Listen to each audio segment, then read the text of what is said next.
Hi everyone, welcome back to Raising the Bar, the podcast where we break down the most shocking legal cases, one verdict at a time. And I'm Emilia. I'm Tia. And I'm Shaynna. And today we're going to be covering a case that has completely shaken the legal and healthcare worlds, the murder of United Healthcare CEO Brian Thompson.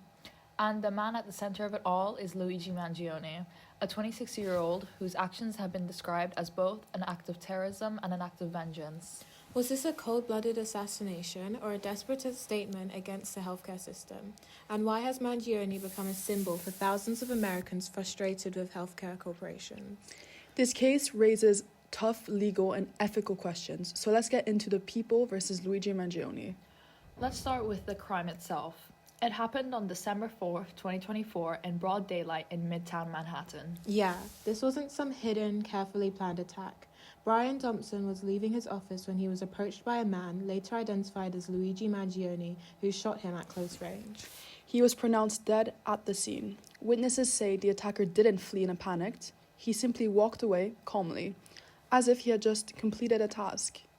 And that part is really chilling. This wasn't a random act of violence. Mangione clearly had a plan and he stuck to it. Right, but the thing is, he didn't get caught immediately. He managed to evade police for 5 days.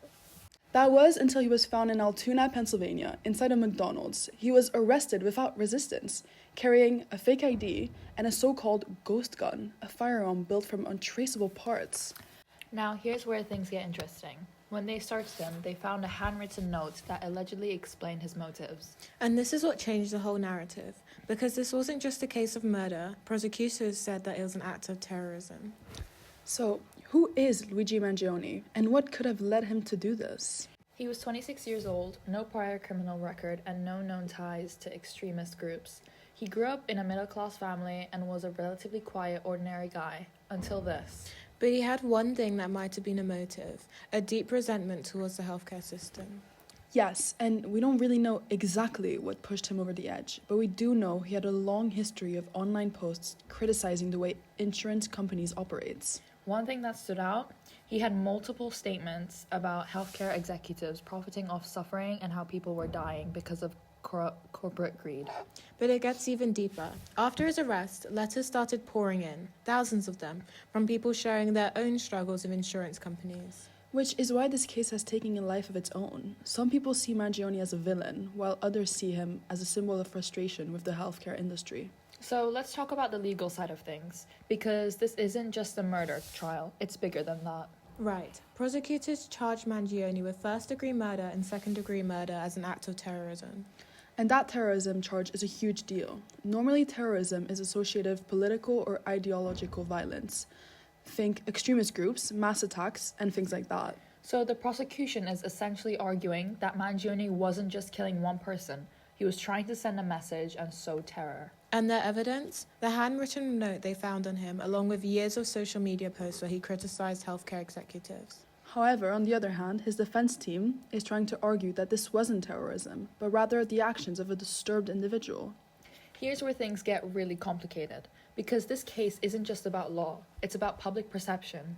Exactly, because even though we're talking about murder, Mangione has developed this weird following of people who feel like he was speaking for them.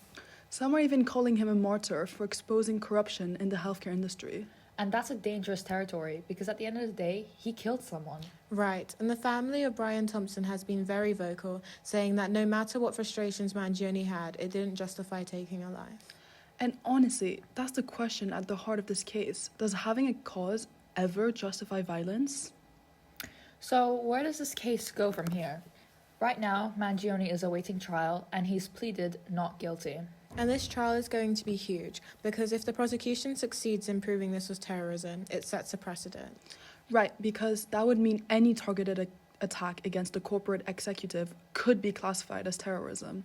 On the other hand, if he's convicted only of murder and not terrorism, that could change how politically motivated violence is prosecuted in the future. Either way, this case is going to have massive legal and social implications. So, what do we take away from this?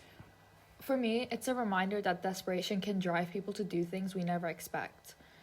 whether Mangione was mentally unstable or politically motivated, it's clear that he believed in what he was doing.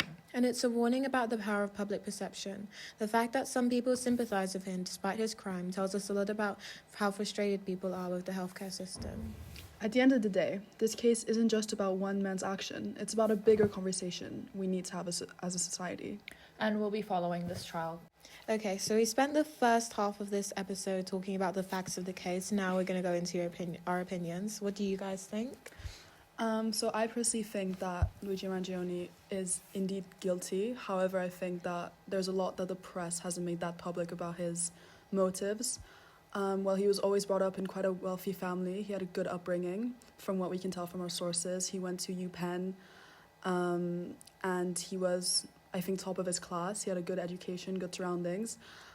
He did encounter a lot of back issues, which very much drove him to chronic pain. He had a lot of extensive surgeries where nails had to be put into his back and different kinds of screws, and I think that never completely healed him, his physical pain. And I believe that it had an extremely extensive impact on his mental health, which is what I think drove him to commit such a crazy crime. Because I think if you look into how almost unplanned and messy the attack was, that it was simply, I don't see as much malicious intent as there were in other terrorist attacks. I think he's just a man who was driven by mental illness caused by his inability to deal with chronic pain. I've got two very different opinions. First, I think he's guilty, and second, I don't think he's guilty, because I've been close with someone that does suffer from chronic pain, and I've really seen how it's very degrading to mental health, and how it's just a constant suffering, something that many people cannot imagine.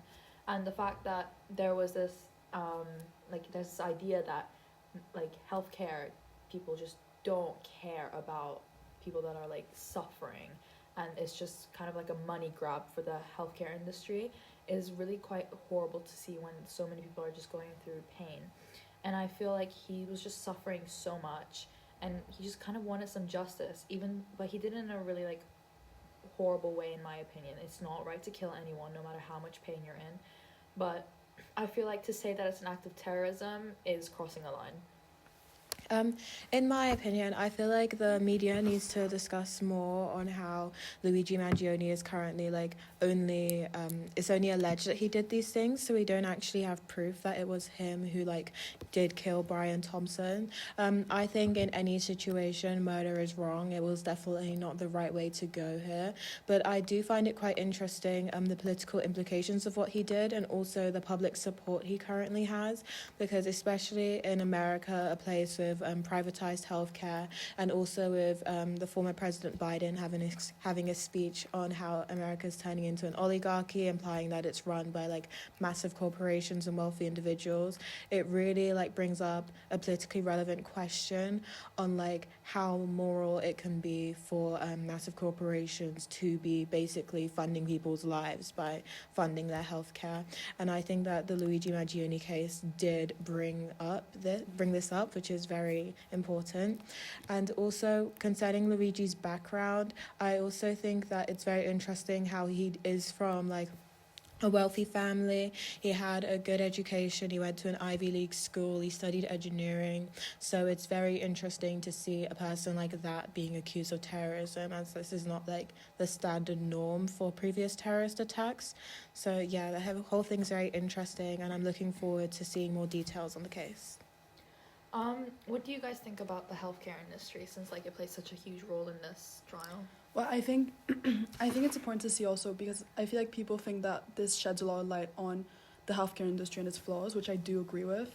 But I think it's important to remember that a lot of the blame that people put on healthcare and its flaws is financially, is that they're taking your money and you're not getting what you're paying for, and it's a big scam. But actually I think as much as I agree with this, actually Luigi's motivation wasn't about more financial motives, but more about kind of his chronic pain, and the fact that actually I think healthcare did try its best. I definitely think it's a very flawed system in some ways, but there's nothing you can really do for someone with chronic pain. All you can do is help them ease their pain and try to help them as much as you can. And yeah, I believe that healthcare is a flawed system for sure, but I don't think this like case is about its flaws. I think it's the fact that obviously people related a lot to it, triggered a big wave of reaction because people do have healthcare issues. But actually, in Luigi's case, it was more about his chronic pain driving him to murder, actually. My perspective is quite similar to Emilia's because I do believe that the healthcare system in America is flawed because it's not accessible to everyone. But in Luigi Mangione's case, he was lucky enough to come from a well-off family and he could afford the care that like was available for his chronic back pain. However, for like other individuals who like may not have those resources, who like may have treatable like sicknesses or diseases, but like they can't have them treated because they can't afford it, I think there's a big problem there, and that should be talked about more.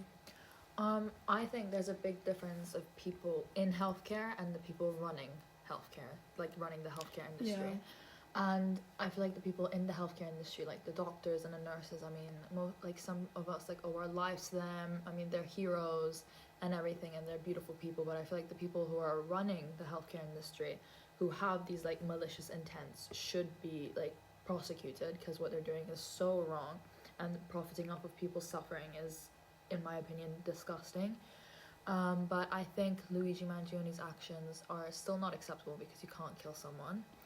And I just feel his actions were a bit irrational and erratic because he killed the CFO of like this healthcare industry doesn't mean that the entirety of the healthcare industry is going to change now. I feel like he could have moved towards making a change rather than just murdering someone, expecting something to change.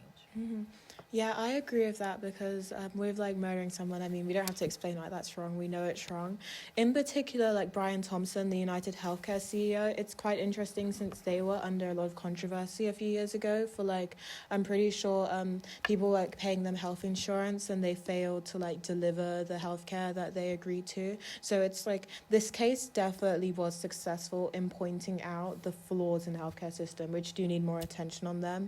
Although this is not the preferred way of doing it, that impact is still there. So I'm very interested in how the trial will play out. As Luigi Mangione is still like only allegedly the killer of the healthcare CEO, it's interesting to see how the defense do plan to defend him. But this case has had an undeniable social and political impact. And we'll make sure to report for another episode when the trial goes down. Thank you for listening.